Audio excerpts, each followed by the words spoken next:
Hey everyone, it is Wednesday, and it is time for the second review of the week, 2 of 3. That's right, 2 weeks in a row, you're getting 3 reviews.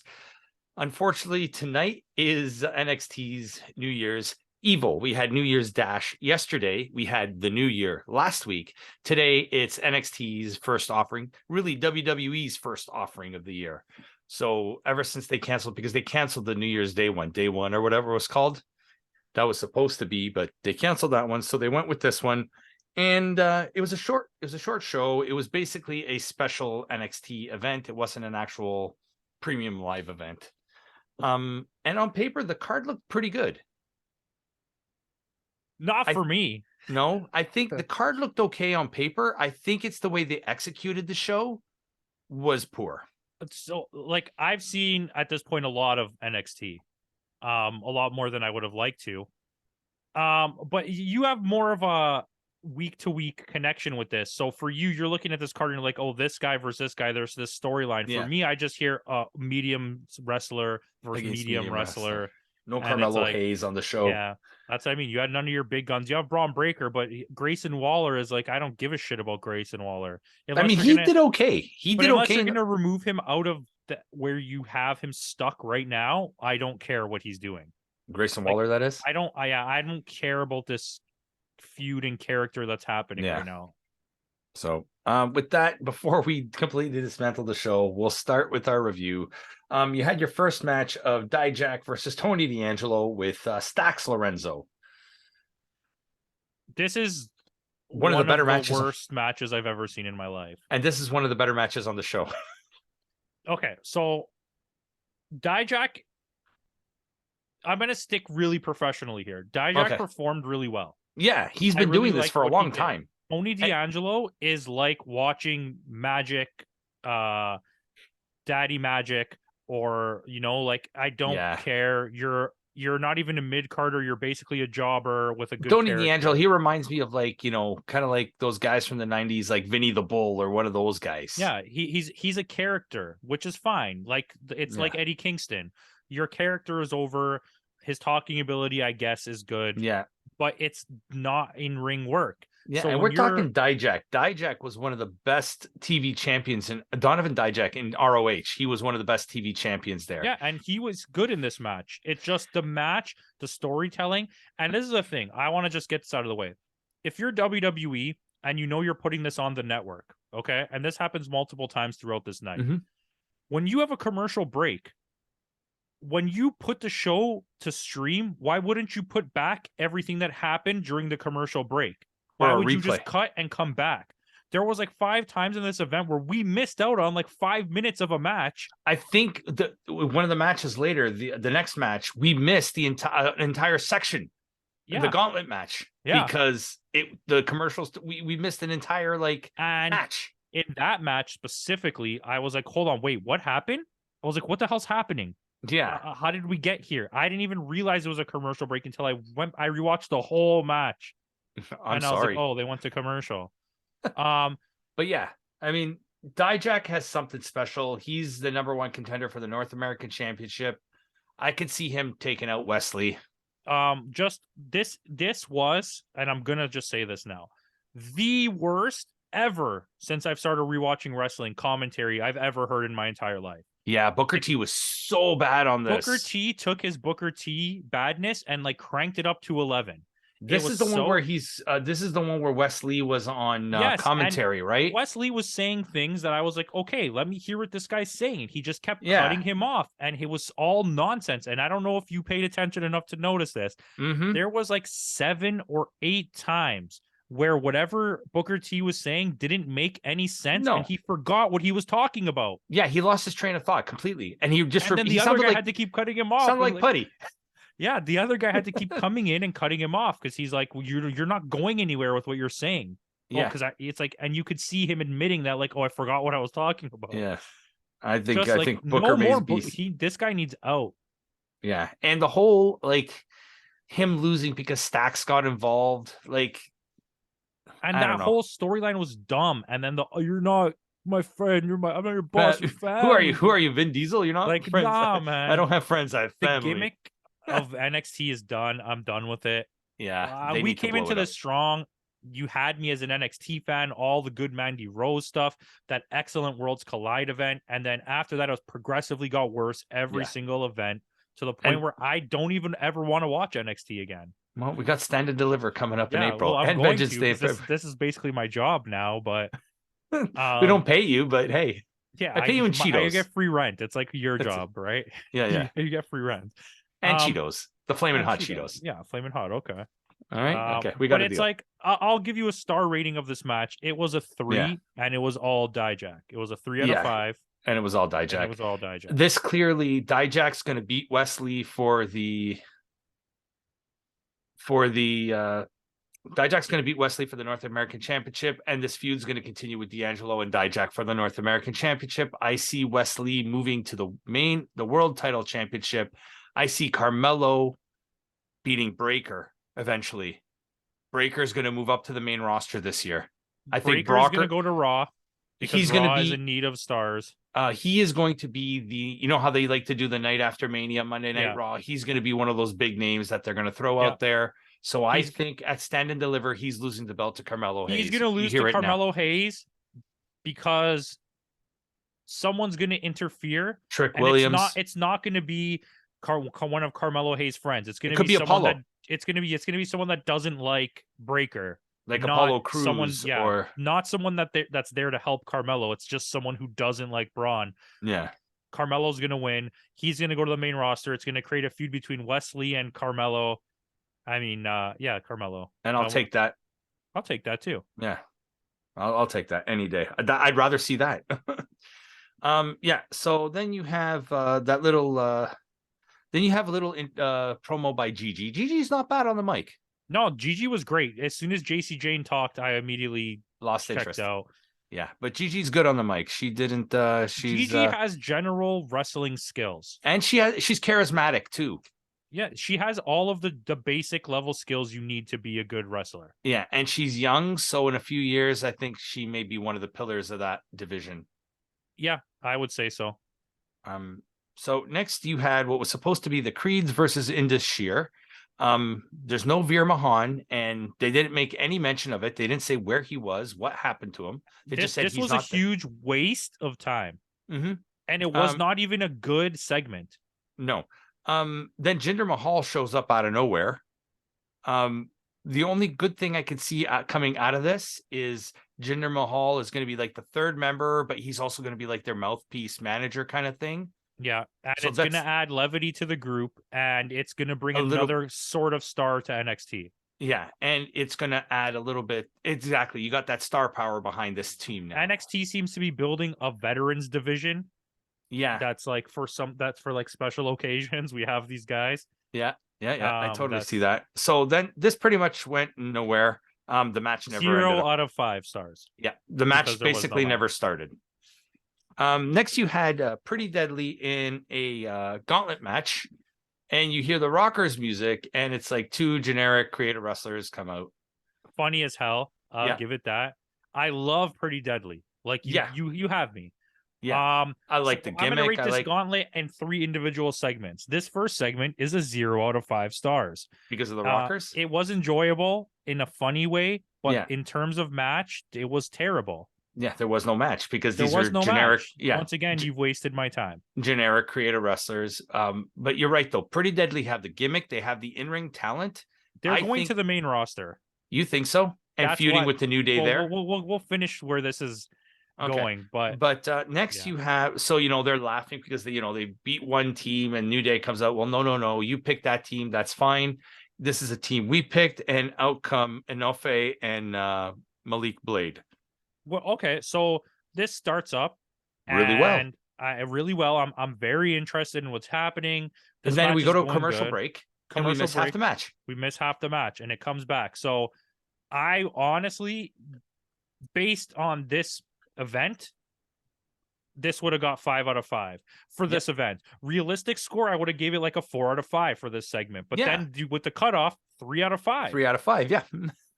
Basically. Why you filmed the whole thing? Why wouldn't you put that segment back in? Like when I watch Dynamite and Rampage, I watch all the segments. This is the thing. I watched it on the network when they aired it. but the network had the US feed with the picture-in-picture. Oh, so you got to see? Oh, I watched it post the event. I get what you're saying. I watched it with picture-in-picture because I watched it live. So they did show it, just no commentary. So I got a little bit more out of it. So I understand where this match went. Those are my favorite parts of watching Dynamite, when they cut to picture-in-picture and I don't cut to picture-in-picture and I stay with them talking all the nonsense while they're watching the match. That's the best parts. Yeah. That very much is. So Pretty Deadly, you know, after a half decent match, it felt like a long commercial break. Half decent, Pretty Deadly get the win. Yeah. And the next opponent is supposed to be Briggs and Jensen. But they get beat up backstage. Once again, NXT storyline telling 0 out of 10. Right. Because I'm on a 5-star scale and I'm saying 0 out of 10. Which is a -5 at this point. Yeah. Turns out it's a team that's suspended. It's Gallus. They get destroyed by Gallus, who aren't even technically part of the match. And it was terrible. None of the fighting in this point was good. No, because they absolutely destroy Pretty Deadly. I'm also not a Gallus fan. Just get that out of the way. I don't like them either. They're medium. They're very medium. It's my point is they're not part of the match. They're not officially on the card. Can they technically win this match? They can dispute this. What I like to see is Pretty Deadly dispute this and have set up a 3-way match. This is what I think is going to happen. Either way, whether it's a 3-way match or not, I think this was set up in place because they want to move Pretty Deadly to the main roster and they want them out of this push. And if they do go to a 3-way match, Pretty Deadly is not going to win on purpose because they're going to leave. Yeah. The New Day is staying. You think NXT. They're staying? They're staying. That crowd loves them. By the way, this goddamn hillbilly crowd, like, yeah, it's Florida. I'm going full YouTuber at this moment. What a dirtbag crowd that comes to NXT events. And they cheer everything. They're like, this is awesome. I'm like, they're taking their shoes off. Like, what is awesome about this? Like, the match didn't even start yet. And I even put down here, there's probably at the next event or at Stand and Deliver, it's going to be a 3-way match. New Day versus Gallus versus Pretty Deadly. Pretty Deadly doesn't need to take the loss. Gallus can pin New Day, get the belts, and then they continue the feud with Gallus and Briggs and Jensen. And move Pretty Deadly to the main roster from that point. Yeah. Yes. I'll take that. Okay. Here, we're booking NXT for them. A total match score here is 2.5 out of 5. The 2 zeros plus the 3. Yeah. Okay. Then you have a backstage segment. They set up Julius versus Jinder Mahal for later tonight.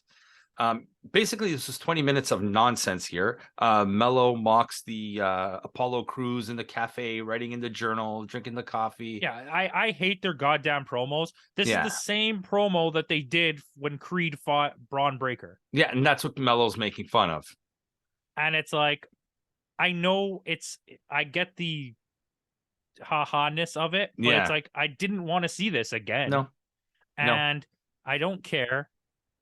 I don't know. Like, just Mackenzie Mitchell, is that what her name is? Just have her. 2 hours of her, and that's my NXT. Next, you have the countdown with Tiffany Stratton announcing her return. Who cares? Nobody cares. I don't even know who you are. Exactly. And my next comment is Booker T is such a perv. Yes. And the worst commentator because he's talking ever. like the way he's talking about Tiffany Stratton. It's like, dude, like, I'm embarrassed for you. I said, I don't even want to repeat some of the things what he said. It was so bad. He wasn't good in the other 2 events, but he cranked it up to like 11 here, where it was like, he was just like, yeah, oh, look at that ass, yeah. And I'm like, what the hell is happening? Basically. And then he forgets what he's talking about and he starts talking about a chair. And you're like, what are you talking about? Yeah, this was Booker T at his most Booker T-est. This is like Tony Schiavone in WCW calling every spine breaker a sidewalk slam. Yeah. Like, this is basically that. Yeah. And it's just like, absolutely no idea what he's talking about. He used to wrestle. Oh my God. He was a good wrestler. He was a good promo cutter. Yeah. Like the whole "tell me you just didn't say that" King Booker, like the whole Yeah, 5 times Spinaroonie. Yeah. Like, come on, man, what happened? Yeah.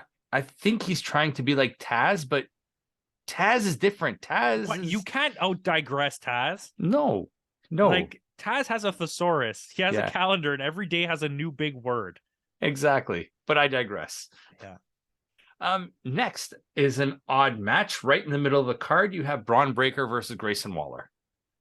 Yeah, so Why was random. this in the middle of the card and not the main event? And you want to know something? You want to know something? You really want to Hmm. know something? I'm not gonna. I'll let you get to the ending of the match, but the gimmicks of it brought my score down for this match so much. Let me guess, the rope breaking? 2 times.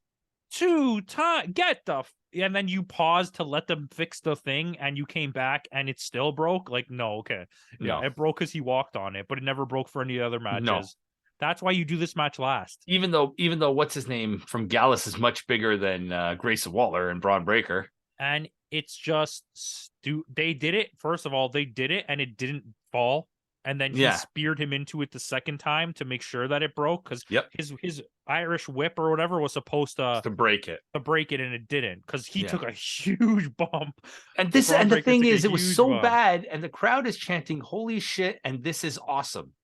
No, it wasn't. And this is not a me being negative to WWE thing, which it would be. There was nothing cool about that. No, it's been done before with better people. This is Like, the equivalent of the Jericho floor break where you could see the padding. You know, Yes. like it's like this was not cool at all. This was But the stupid. thing is, like, for example, when they did it with Big Show and Brock Lesnar, when Brock suplexed, was it Lesnar or was it Mark Henry, or was it, I can't remember which it was one it Brock was. suplexed Big Show. Big Show, right? And then the ring falls apart, and Taz didn't even know that was going to happen. He goes, "Holy shit!" Like, he said it, like, you know what I mean? Like, he wasn't even expecting that because the whole ring collapsed, right? You weren't expecting that but you could see it because a big guy just suplexed an even bigger guy off the top rope. Yeah. Like, yes, that's why Grayson Waller's 200-pound body did not break an entire thing on his own. He's a beanpole. Yeah, like, no way. Big Show walks across those ropes and nothing happens.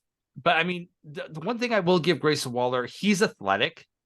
He has potential, but this was not the right match for him. I'm not here to be like Grayson Waller's a doo-doo farm, but I told you he needs to get out of this scenario. This situation, his NXT situation, is dragging his whole career down, and I don't care. I don't want to watch any more of him. I'm done. Yeah. This match was not a good match, even. And we've liked every Braun Breaker match that's happened so far. This was not a good match. Not the best. And the finish was even worse. Yeah, the finish made it stupid as hell. He should have won the title. This was the moment. This is my thing with WWE. When someone loses a title, they can win it back. And you also help put over they've already done it with Dolph Ziggler and Braun Breaker. But why don't you do it again? But the thing is, by him beating Dolph Ziggler, it meant even more because you're beating a legend, basically. You know what I mean? You can beat Braun and then lose back to Braun. Yeah. And now he looks good. Now Grayson looks good. Yeah. You lose it here. You win it back in Vengeance Day. And then you lose it again to Grayson Waller at Stand and Deliver and bring Braun to the main roster. This is like the old days of WCW when you kept the belt on Hogan by disqualification. Like, someone came running out and just hit him, and the match is disqualified. Yeah. Oh, so basically, we never said Roddy Piper didn't win the title because we didn't really put the title on the line in the match. No, come on. This basically, Grayson, the whole point, the finish of the match was Grayson Waller loses because he grabs the rope, and sure enough, the rope breaks again, and he falls to the ground, and the ref counts to 10. Yeah. And he fell really awkwardly too. Yeah. Like, I was genuinely worried that he got hurt. That he may have sprained something but it was, so he wins by count out, which is a stupid match. No, this match was a 2.5 out of 5. Mm-hmm. And keeps getting worse. Next match. Let's talk. But But as a palate cleanser, you had Charlie Dempsey against, I called him Hank Williams, but it's Hank Walker. It was okay. Yeah. This was not bad. I I didn't didn't mind this. care at all, but it was an okay match. It basically Charlie Dempsey. It's to push Charlie Dempsey. Like he has so many ways to outmaneuver you and beat you into submission that. There's And a this is 3. gonna set up Dempsey against Drew Gulak, which two technical guys like that, I'd like to see that because Gulak is a good wrestler but highly underrated. They Yeah, don't give him the that's a fair call. like Daniel Bryan praises this guy. Daniel Bryan's an all right guy too. He can do some wrestling. Yeah. So if Daniel Bryan is behind Gulak, let's see what Gulak can do. Or as I like to call him, Kappa Gulak. Kappa Gulak. Mm-hmm. The 3 out of 5. 3 out of 5. Next you have the match that didn't happen, but then happened, but with nobody that was supposed to be in the match. Jinder Mahal against Julius Creed. This was the best match of the night. Yes, it was, and that's because it's Jinder Mahal who carried the whole thing. I've never actually seen a Jinder Mahal match before. And he's good. It was a good match. I mean, right out of the mean streets of Calgary. Mm-hmm. I mean, India. Sorry to ruin that for you, WWE. We missed him on top 10 Canadians. Yeah, well, he wouldn't have made it. No, not with that list. Not with that list. No. And now with the emergence of Josh Alexander over the last 12 months. We didn't even have Josh Alexander. Yeah. Yeah, this match was actually I'm legitimately this was the best match of the night. And Julius Creed is not a bad young wrestler himself. No, he's not. I can't stand his brother guy.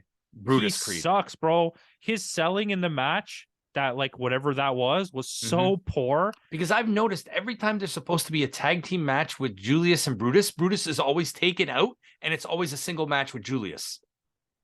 I think.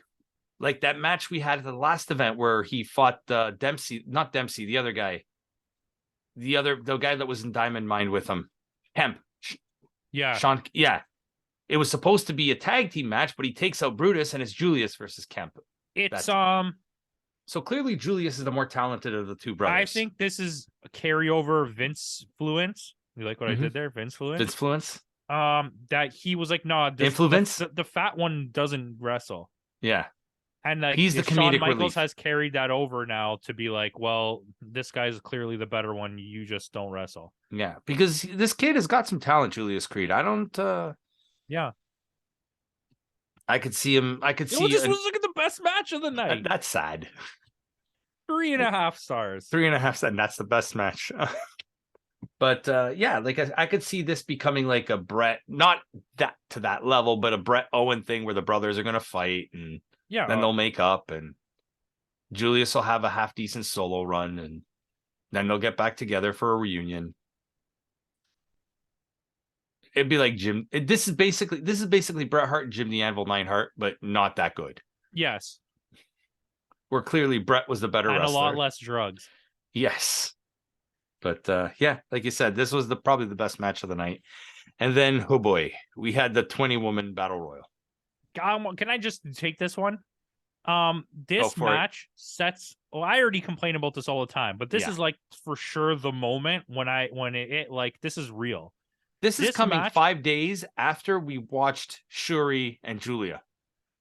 Yeah, this is. I would rather watch the Stardom YouTube channel where they very awkwardly make them wear bikinis and do things in a pool for the amusement of really old men than watch this match. This match set women's wrestling back legitimately 20 years. It's some of the worst wrestling and storytelling I've ever seen in a match ever.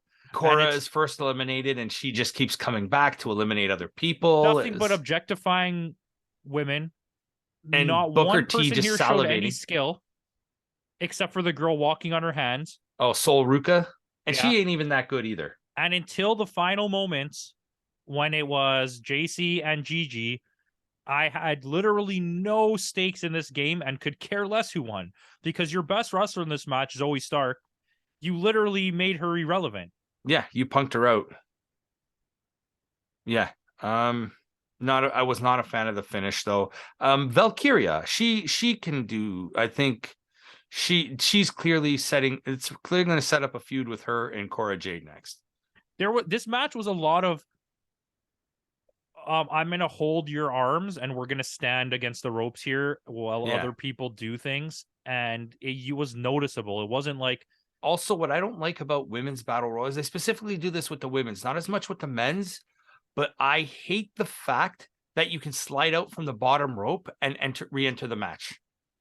Once I mean, you're I out, don't you're hate it, out. but I don't think you should use it like the way that they do. There were so many people doing that. Yeah. To rest off camera, basically. And it's like, there's this loophole. I notice it because they do it in AEW, even in the men's matches. Someone will slide out from under the rope and then stand on the apron and fight, because if they get knocked out now, they're not out. They're not out. So it's like, they think that they're adding like this tenseness to the match, but it's like, we're not stupid. We know if that guy falls, he's not out. Then The he only falls, guy like, that oh can my do that, god, he's out. Oh, I forgot, he went under the ropes. Like, no, the we only guy all who can saw do that. that is Toru Yano. That's how he was one of the final four. Yeah, but that's Toru Yano. Toru Yano walks back to the locker room, sits down, watches it on the screen, waits, and then comes back out right at the end. That's funny. Yeah. That's funny. This is not funny. None of this was funny. The Cora No. Jade thing was dog shit. Yeah. It was. They're so misguided in what to do with this women's division. I'm sorry, Shawn Michaels needs to not be in charge of the women's There's division. talks about Molly Holly taking over the women's division. Slightly better. Yeah. At least she used to wrestle. I mean, you know who should be in charge of this women's division? Mickie James. We'll talk about her tomorrow night, though. Yeah, but if you ever had to make a big comeback to bring someone to the WWE, I think that's someone that you should think about. Or Gail Kim. Similar to well, she's running Impact like beautifully. But similar to what AEW did when they brought in Madison Rain. Have her periodically in a couple matches. But at least she but I mean, okay, Madison Rain as an in-ring performer was never that good. But she knows how to book matches, though, at least. Yes, and she knows how to train people. Like, her raw skill is not there, but her ability to wrestle exists. Yeah. You know? But yeah, this was and not a fan of the finish either. The whole double. I didn't know. I don't care about the double. If your ending thing was, now you guys need to fight each other in a 1-2-3 match. Count for who wins, or we set that up next time. Not it's going to be a three-way match for the title. Instead. That's so dumb. Why would you do that? But it's to set up the split between Toxic Attraction. A better way to set up the split would be for them to fight one-on-one. The winner wins the title, and now that person comes back and goes, I want the title. I want the title. See? There you go. Booking 101, guys. Booking 101. I've been watching wrestling for 1 year. Yeah. And we're already better at this. When are we going to open up our own league? Yeah. The RLW.